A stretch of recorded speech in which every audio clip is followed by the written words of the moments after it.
kita bersatu di dalam doa.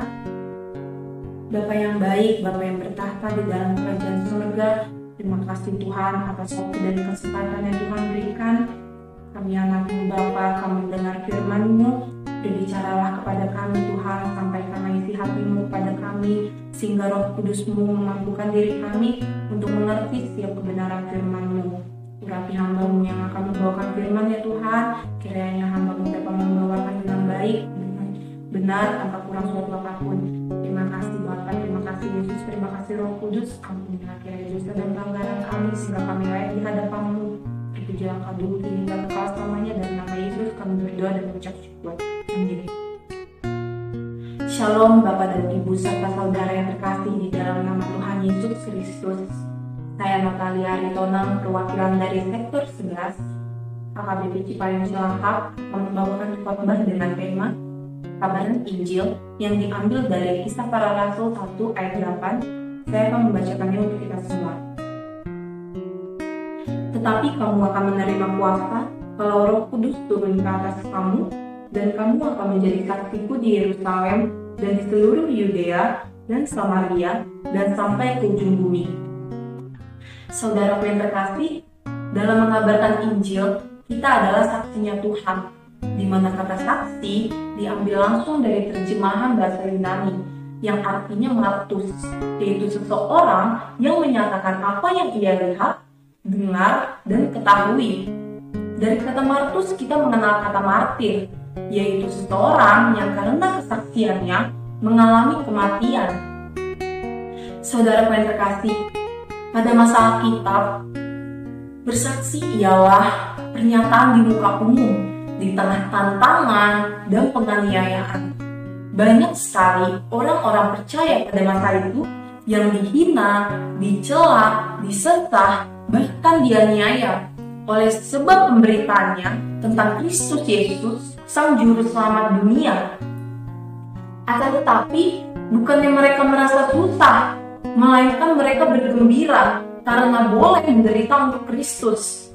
Dan bukannya mereka berhenti, melainkan mereka terus semangat untuk mengajar dan memberitakan Injil setiap hari.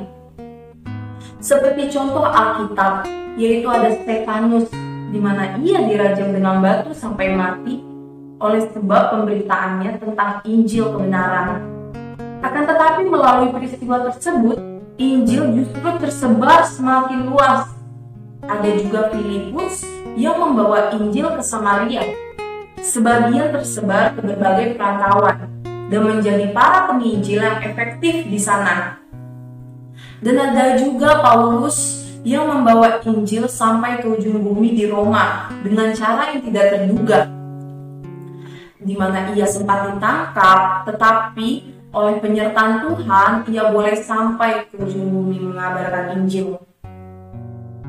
Sejarah mencatat, saudaraku, bahwa penderitaan dan pengakuan orang-orang percaya mula-mula pada masa itu sangat mempengaruhi orang-orang pada masa itu, di mana ketegaran mereka dalam menderita meneguhkan betapa bernilainya kebenaran yang mereka beritakan.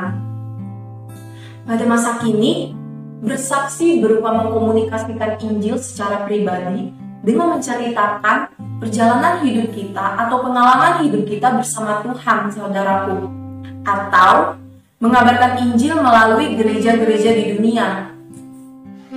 Bapak dan Ibu serta saudara yang terkasih di dalam nama Tuhan Yesus Kristus, sebagai pengikut Kristus, kita dipanggil untuk menjadi saksi atas apa yang telah Kristus lakukan di dalam kita dan bagi kita. Bersaksi tentang keselamatan yang dari Yesus adalah bagian dari pemberitaan Injil, di mana memberitakan Injil adalah tugas yang sangat mulia. Seperti yang terdapat di dalam Lukas pasal 24 ayat 47, saya akan membacakannya untuk kita semua. Dan lagi, dalam namanya, berita tentang pertobatan dan pengampunan dosa harus disampaikan kepada segala bangsa, mulai dari Yerusalem. Saudaraku yang terkasih, ketika kita senang bersaksi kepada sekitar kita, Tentu, kita memiliki pengalaman hidup yang indah berjalan bersama Tuhan. Oleh karena itu, bersaksi merupakan salah satu tanda bahwa iman kita bertumbuh di dalam Tuhan.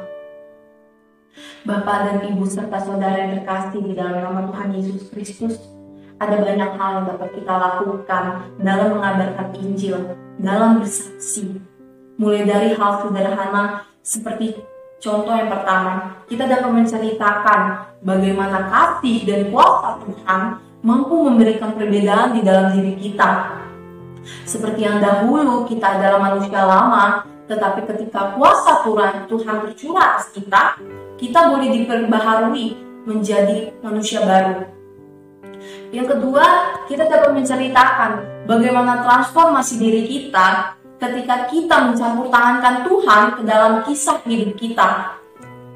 Seperti yang dahulu, kita memiliki sifat atau sikap perilaku yang kurang baik, tetapi ketika kita mau datang kepada Tuhan, kita meminta Tuhan untuk campur tangan supaya kita diubahkan. Disitulah transformasi diri kita boleh terjadi menjadi pribadi yang lebih baik lagi. Yang ketiga, kita dapat mengabarkan bagaimana penyertaan dan kebaikan Tuhan kepada kita. Dan dari situ kita aplikasikan kepada sesama kita. Karena kita diberkati untuk menjadi berkat. Saudaraku, seperti contoh ketika dahulu kita memiliki persoalan hidup yang berat, tetapi karena kebaikan Tuhan tercurah atas kita, beban kita boleh diringankan, kita boleh ketenangan. Dari situ kita boleh praktekkan kepada sesama kita yang memiliki kesulitan dalam hidup. Kita boleh hibur mereka sehingga mereka merasakan sukacita yang hanya dari Tuhan. Atau melalui materi yang kita punya, seperti kita membagikan sebagian harta yang kita punya kepada sesama kita yang membutuhkan. Karena kita tahu, dahulu pun kita mengalami kesusahan di dalam ekonomi, tetapi karena kebaikan Tuhan, berkat Tuhan boleh turun ke atas kita boleh dicukupkan. Dari situ kita boleh praktekkan kepada sesama kita, supaya melalui kebaikan yang kita curahkan, nama Tuhan dipermuliakan. Mereka boleh mengenal dan merasakan kasih yang dari Tuhan. Saudaraku yang terkasih, untuk menjadi saksi yang efektif bagi Tuhan, terlebih dahulu kita diperlengkapi dengan kuasa yang daripadanya. Seperti yang terdapat di dalam Lukas pasal 24 ayat 59, saya akan membacakannya untuk kita semua. Dan aku akan mengirim kepadamu apa yang dijanjikan Bapakku, tetapi kamu harus tinggal di dalam kota ini sampai kamu diperlengkapi dengan kekuasaan dari tempat tinggi. Kuasa tersebut ialah kuasa Roh Kudus. Saudaraku, Tuhan tidak menggantungkan semuanya kepada kita, seperti kemampuan berbicara, mengajar, menjalin massa, menguasai Alkitab, dan lainnya. Karena Tuhan mengatakan bahwa itu semua adalah pekerjaan Roh Kudus. Yang menjadi bagian kita ialah kita mau bersedia untuk bersaksi dengan menyiapkan hati dan pikiran kita. Lalu kita serahkan kepada Roh Kudus untuk menjamah setiap pekerjaan rohani yang kita lakukan. Saudaraku, kita juga harus ingat bahwa tujuan utama kita dalam bersaksi ialah membawa setiap orang menjadi pengikut atau murid Kristus, yang kemudian mengajak mereka untuk dibaptis dalam nama Bapa, Anak, dan Roh Kudus, seperti yang terdapat di dalam Matius pasal 28 ayat 19. Saya akan membacakannya untuk kita semua. Karena itu pergilah, jadikanlah semua bangsa muridku, dan baptislah mereka dalam nama Bapa dan Anak dan Roh Kudus. Ingat pula saudaraku, ketika kita memberitakan Injil, janganlah kita memiliki motif lain yang menguntungkan diri kita pribadi atau untuk membanggakan diri kita alias sombong rohani. Tetapi biarlah melalui kesaksian kita, nama Tuhan dipermuliakan. Dan biarlah kita boleh menguatkan sesama kita di tengah dunia ini. Kita juga boleh menjadi teladan bagi sesama dan membawa setiap orang untuk datang kepada Kristus yang sanggup menebus umatnya. Dengan begitu, Tuhan pasti akan disenangkan oleh sebab hidup kita telah menjadi berkat bagi sesama. Bapak dan Ibu serta saudara yang terkasih di dalam nama Tuhan Yesus Kristus, Roh Kudus bekerja di dalam gereja yang sejatinya mengabarkan bagaimana Allah mengarahkan kerajaannya di bumi. Kisah para Rasul memberikan suatu dasar kebenaran bahwa pelayanan misi yang dilakukan oleh gereja-gereja sekarang adalah kelanjutan dari fase ujung bumi, yaitu mengabarkan bahwa Kristus datang kedua kali ke dunia ini pada akhir zaman, dan kita memperkenalkan Kristus sampai ke seluruh permukaan bumi. Saudaraku yang terkasih, gereja dipanggil bukan untuk menghakimi dunia, bukan juga untuk menjadi sama dengan dunia, bukan pula untuk melarikan diri dari dunia, tetapi gereja dipanggil untuk menjadi saksi di tengah dunia, untuk mengubah dunia menjadi seturut kehendak Bapa di sorga. Saudaraku yang terkasih, Tuhan Yesus sendiri memanggil murid-Nya untuk menjadi saksi bagi dunia. Itulah bagian kita. Karena Tuhan memikirkan bagaimana rencana ilahi dapat direalisasikan. Jadi, dunia dapat dipulihkan melalui kesaksian, bukan dengan paksaan, apalagi peperangan. Terlebih di pandemi COVID-19 ini, saudaraku, kita harus terus semangat dalam memberitakan Injil kebenaran kepada siapa saja. Karena kita adalah alat yang dipakai oleh Tuhan untuk kemuliaan namanya. Mari saudaraku, kita dengan keberanian yang penuh dan sukacita yang dari Tuhan untuk terus memberitakan Injil. Jangan sampai karena COVID-19 ini membuat kita takut dan enggan dalam memberitakan Injil. Tetapi baiklah kita datang kepada Tuhan, kita berdoa supaya Roh Kudus memampukan dan menyertai kita dalam memberitakan Injil sampai ke seluruh bangsa. Amin. Mari kita bersatu dalam doa. Bapa, terima kasih oleh sebab penyertaan-Mu kepada kami anak-Mu.